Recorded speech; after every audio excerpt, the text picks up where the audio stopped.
world was happy. If I was hurting, I hurt the world, especially people in authority, because they were kind of the enemy. The lifestyle that I grew up was one of crime. I was raised on a council estate, and the police, anyone in a uniform, was just the enemy, really. So I grew up with that mentality. I took on other people's beliefs, and yeah, if my life was just, I literally went from one crime to another. I just hurt people on a daily basis. But from this understanding, it just broke down all the barriers. It just showed me that all them beliefs that I had made up and taken on as other people's are not true. Now that I've had this understanding, I actually see police or prison officers for human beings rather than the enemy. Like now, and say a relationship, I've actually got a relationship with especially prison staff when I realise that they're not there to set me up. And the same as the police. So the police are only after me because I was doing wrong. Who would have thought it? Like, I thought they were targeting me, that they were coming looking for me and digging me out, really, like victimising me. Like, no, they were doing their job. Like, now I've got appreciation for the police, because without the police, sure, I wouldn't like to think what I would be like, and my friends and, well, old associates that, yeah, like now I actually see that they're doing the job, and they're doing a good job. And they're under the same restraints and budget cuts as everyone else, aren't they? That are there trying their best, really. And that's the funny thing, that I've been, after this understanding, I've been in other groups, and I've got into arguments with people talking about the police. Basically, on what a group was doing, there was a few things like police officers, nurses, doctors, and we had to write down what we think of them, like them different groups. And a lot of people with the mentality of the criminal mentality isn't, well, they're not very nice towards the police. And I put on there that they've got a job to do. And then everyone else in the rest of the group kind of, sorry, I'm sitting in the park, a dog's just come and jumped off of me. Yeah, like everyone else kind of ganged up on me in the group because I spoke my mind. Not spoke my mind, was kind of sticking up for the police. And the same with prison officers.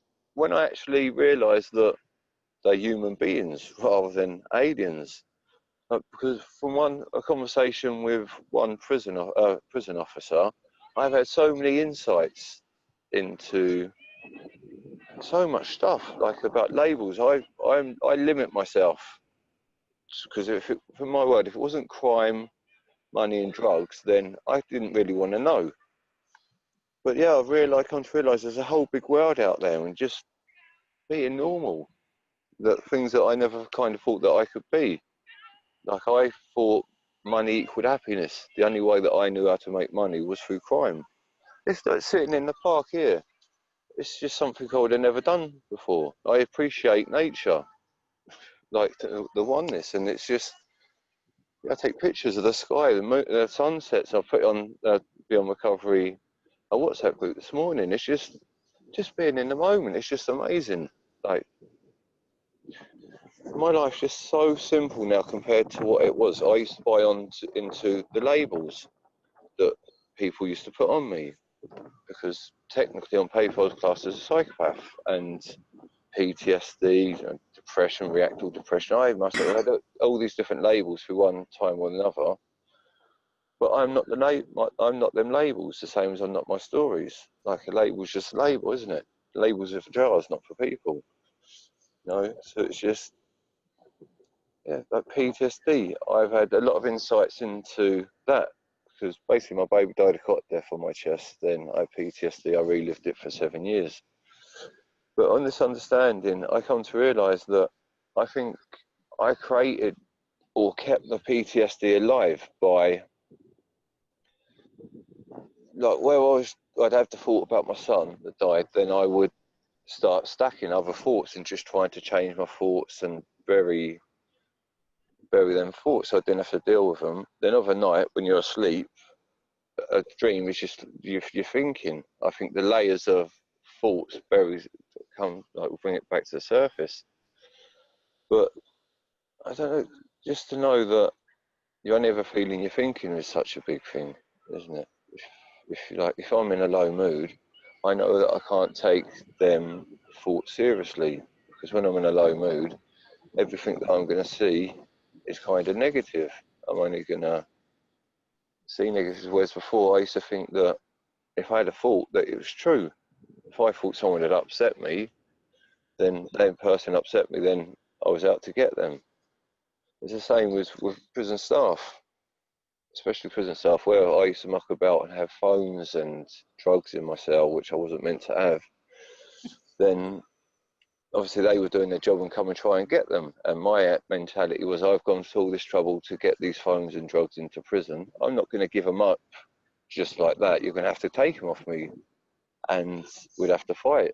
Like I used to be on 3-man unlock when I was in the SEGs and stuff like that. I used to just fight. I was just an angry person, and because I see you as the and well, the prison staff, the uniform as the enemy, then it was kind of fair game. And the thing is, with this understanding, when all that got taken away, like I felt really vulnerable in certain situations, especially being in prison, because I've gone from having this reputation of being a fighter and like not to mess with me, to someone that cries in groups.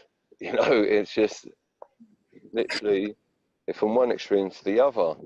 So then having to learn to deal with it and feeling vulnerable and all that. I made a lot of stories up as well when I was in a vulnerable state, thinking that people were going to take my kindness for weakness and all that sort of stuff. And yeah, it's all made up by me, really. But yeah, it's with this understanding, it just breaks down barriers. And what I come to realise, it's karma, isn't it? Like what you put out is what you receive. If you put out love, you receive love back. Now, if you go around talking to people with an attitude, they're going to talk back to you with an attitude. You know, so it's just about, I said, understanding other people as well. It's not what someone says to me now, it's why they said it. Kind of, like an officer, if they're rude to me one day, whereas before I used to jump down their throats and who you're talking to, like be really aggressive. But now, if an officer snaps at me, kind of, well, not now I'm out of prison, but it was like, hold on, what's going on with them? Why are they being like that? And that's the thing. Now I've got so much understanding for officers. It's because I used to take things personal. If I had asked an officer to do something and they didn't do it when I expected them in my time frame, then I would lose my temper with them. But what I didn't realise is they've probably got 15, 20 other people asking them to do things, and you know, so it's just, they're only human, aren't they? They are actually human, not aliens. If that makes sense. Do you want me to thank you, David? That's very powerful. Shall I just ask the people if they have any questions? Yeah. Do you have any questions for David?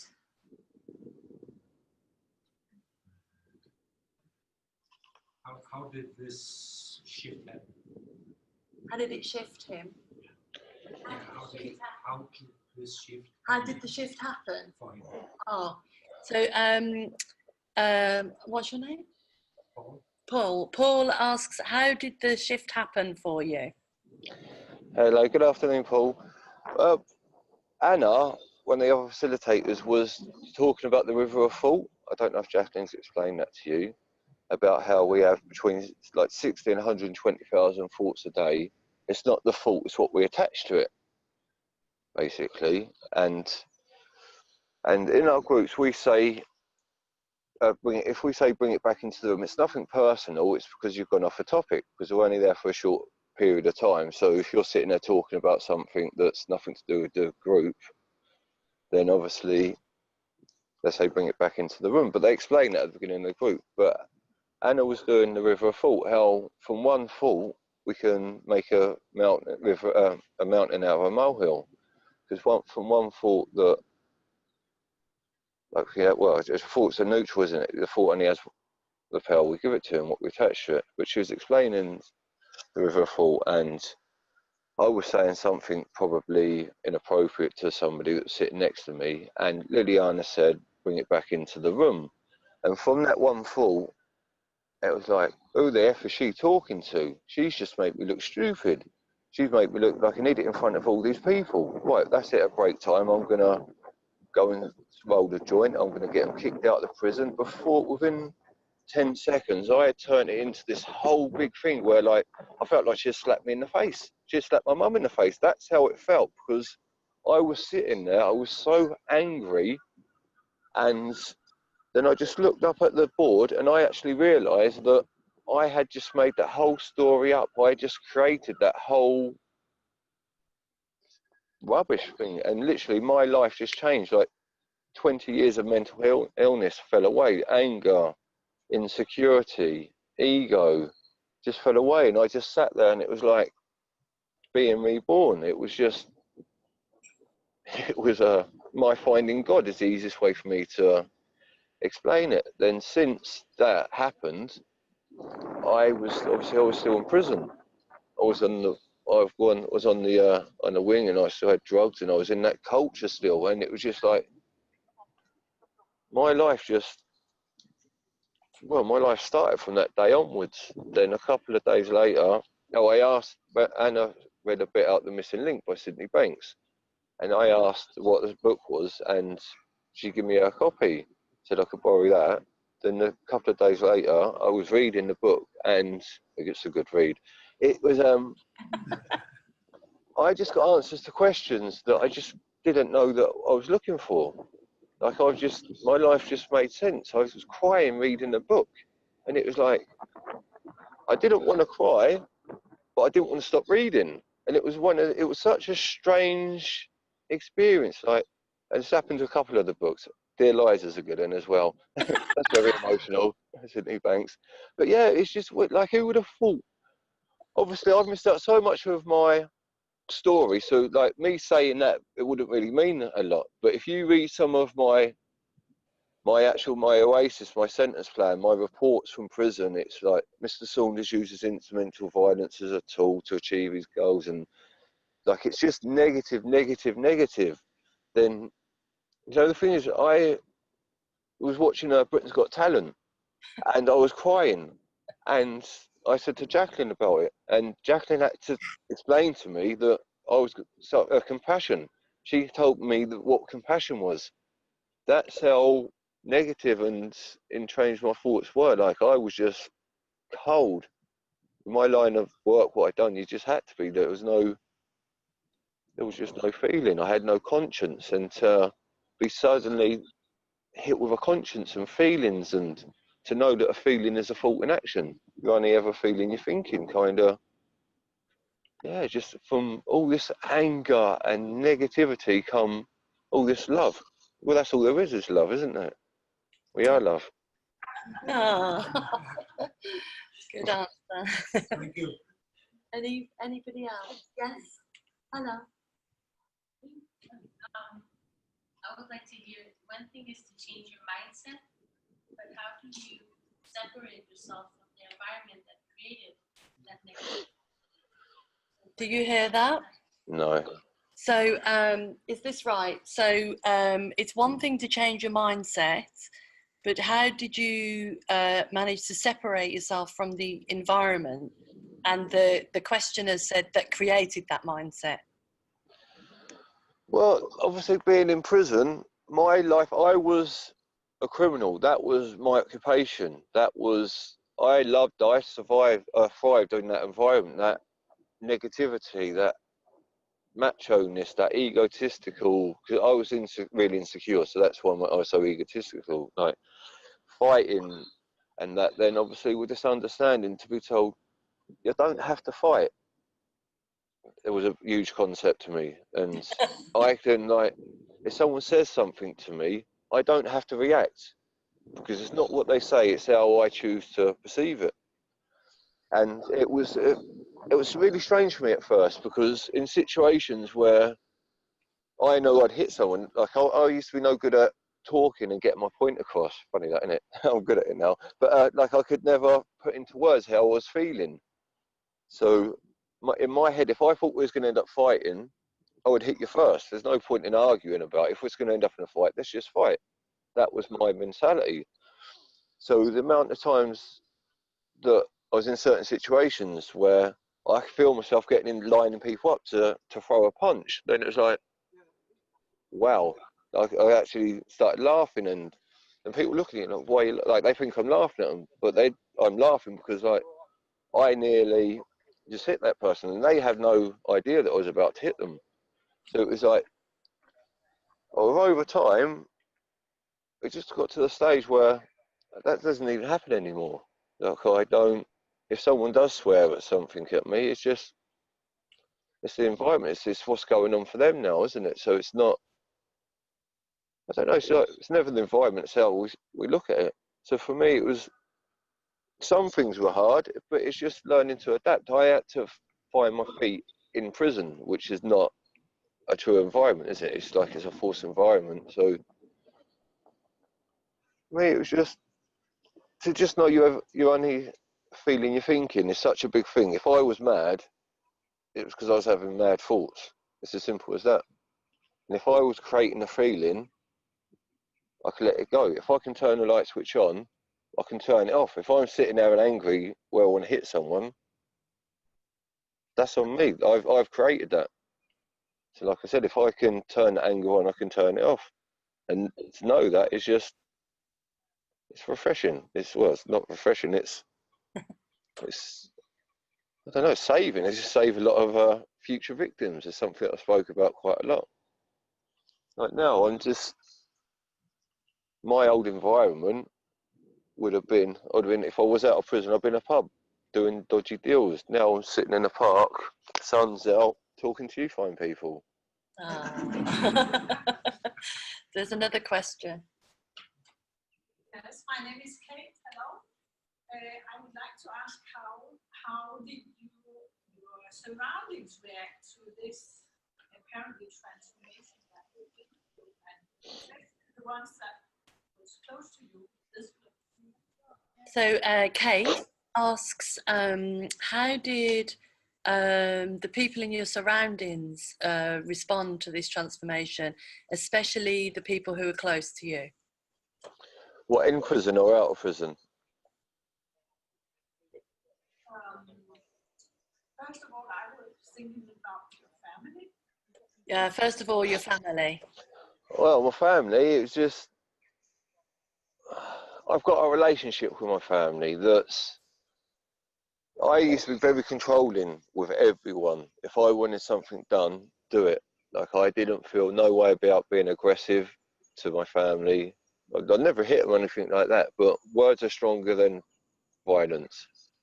Like, I used to be very, obviously I'm 6'4", like 18, normally 18, 19 stone, so I'm quite intimidating, I can be, especially like it was usually. But now that's the thing, like, I used to phone and it would be check the bank or do this or do that to my family. If one of my nieces or nephews or my brother answered the phone, it was like, get mum, or like they're obviously they're kids, and I used to lose my temper if I asked them a question. Obviously they're watching TV or on the computers or anything, so I used to call them little brats and swear at them, and it wasn't very nice. But now with this understanding, I've got literally a relationship, like a real good relationship. But even with the kids, I started to realise that, like, each one I always bring Lois up. She's nice, but like with my niece, she likes food. So I say to her, you can ask her any question, yes, no. That's all I get from her. I say, Lois, what do you have for dinner today? She's like, oh, well, I had this. And she'll give me a whole list of what she had and what she didn't have. And that's so now I've actually got a relationship, and to hear my mum say she's proud of me and my nieces is, well, it's better than anything, really. Because that's the thing, I never really wanted to be the arse that I've become. But my nan, her dying wish was to see me happy. So obviously she's always been there. But I used to put myself under pressure, thinking that I need to sort myself out. Then once I fail, then I'll press the side button and make things worse. But to see her, to know that she see me happy and settled, well, not settled, but in prison, was such a big thing. Yeah, just to know that the family are proud of me, and I have a relationship. I go and see my mum every day. I took her to went to Boy George last night too, but I like my first paycheck, I made sure that I bought my mum flowers and bought tickets to go to a concert next week. And yeah, I just, when I go there, I tidy up because I know she's under a lot of stress. Well, she's got my lot of kids there, my sister's kids, and yeah, so just knowing that I can help in other ways, where before I wouldn't think about washing up and things like that, and I would have been in my own head. And yeah, so basically I've just got a relationship that's based on love, really. Thank you. Anyone else? Are we good?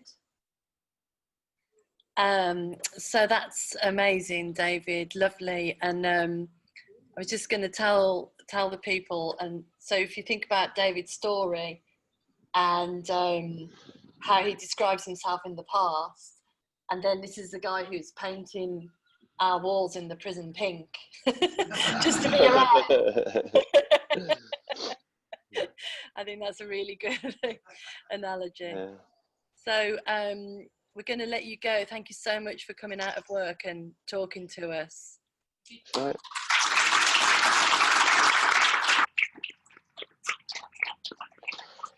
I hope you enjoy the rest of the conference. Thank you. Bye. I'll speak to you soon. Bye.